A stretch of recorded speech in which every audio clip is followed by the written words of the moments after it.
The plan should focus on changing behavior and procedures. Now, once the plan is put into action, its success depends on how well you follow up. She was right. Still, it does seem like a lot to go through. Oh, not really.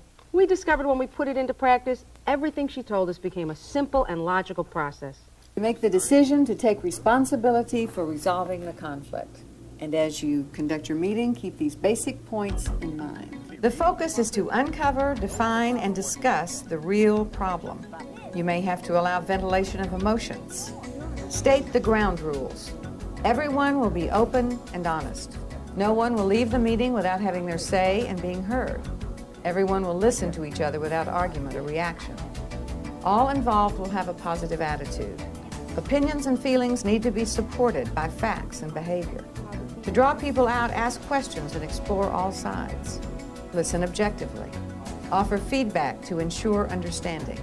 Define the problem and get commitment to resolving it. Set a goal and create an action plan. And follow up to be sure the plan is carried out.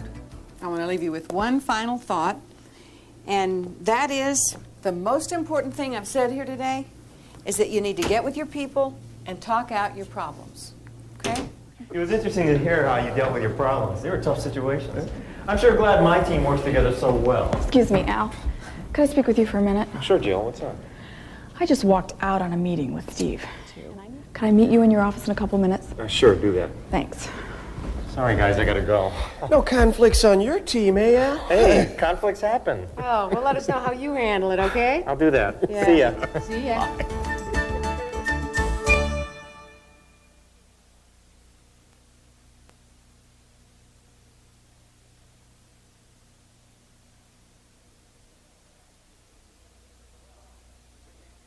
Well, we're getting together here to talk about your big project. Jill, I thought it would be best if Steve joined us for this discussion. But let's start with you, Jill. You told me you walked out of a meeting. Why? Because, Steve, I just don't understand why the plan we agreed on is being changed at the last minute. I'm sorry, Jill, but some of us felt your plan might not work, and our group just played it safe and made some changes, and I just went along with that. I just don't think you gave it a chance.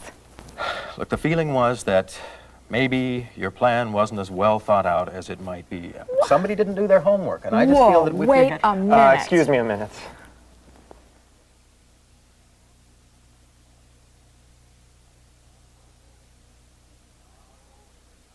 Now, our goal here is not to place blame, but to get to the heart of the problem so we can find a solution. Now, to keep us on track, let's set some ground rules, okay? Good. And we all need to be open and honest. And I promise you that before you leave here, everyone will have his say and be heard.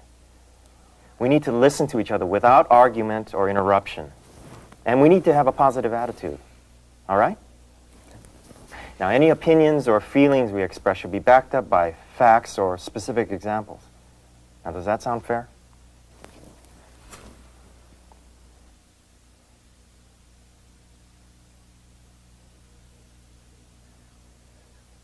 Now, let me ask you some questions so we can get both sides of this situation out on the table.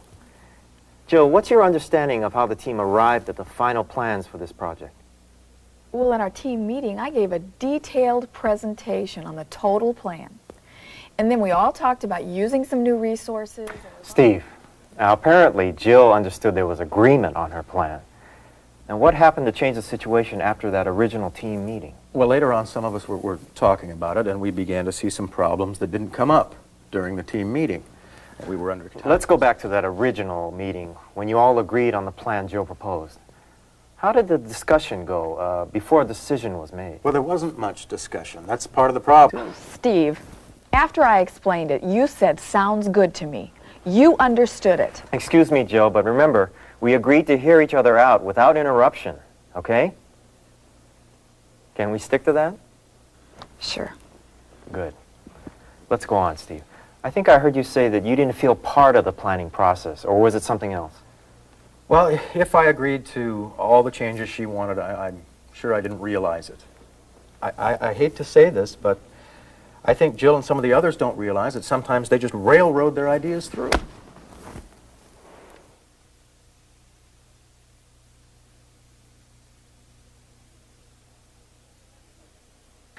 Excuse me, Jill, but your reaction is a kind of interruption. Do you see what I mean? You're right. I'm sorry. Steve, can you tell us something specific that was said or done that makes you feel railroaded, as you put it? Something specific. Yeah, well, for example, I didn't find out till the last minute that part of Jill's plan meant revising our printed materials. Well, at that point, I had no choice but to just do it, and I had a lot of angry people to deal with. Al, could I say just one thing? The revisions were all written out, and they were not complicated. I think Steve is just being overly concerned about the people who are upset. She has a point, Steve. I guess I'm the problem.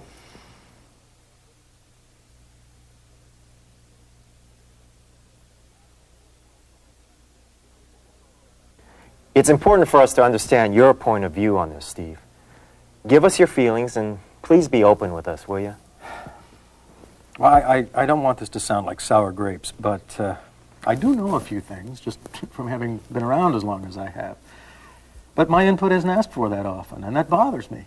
Okay, I've been listening to the two of you for some time now, and I think we're getting to the heart of our problem. Let me see if I understand. Steve, I hear you saying that you feel that certain plans aren't as well researched as they could be. Is that right? Yeah.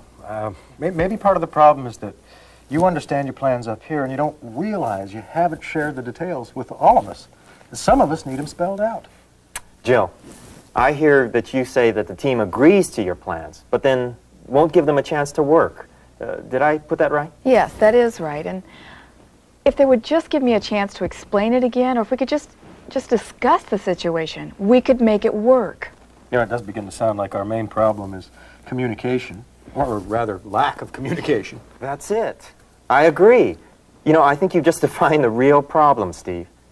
You know, if we brought the team together for regular meetings and worked out a more structured way of keeping everyone informed and up to date on what, when, and how, do you think that might solve this problem? Hey, I don't object to trying new things. I just want to make sure that what we try works. I have no problems with the meetings. I mean, I guess I've just assumed that everybody is thinking like I am, so I think it's a great idea. Well, now that we've agreed on the basic problem, let's work together on a solution, okay? So do you want to set up times for meetings now? Did you bring your calendars? Shoot.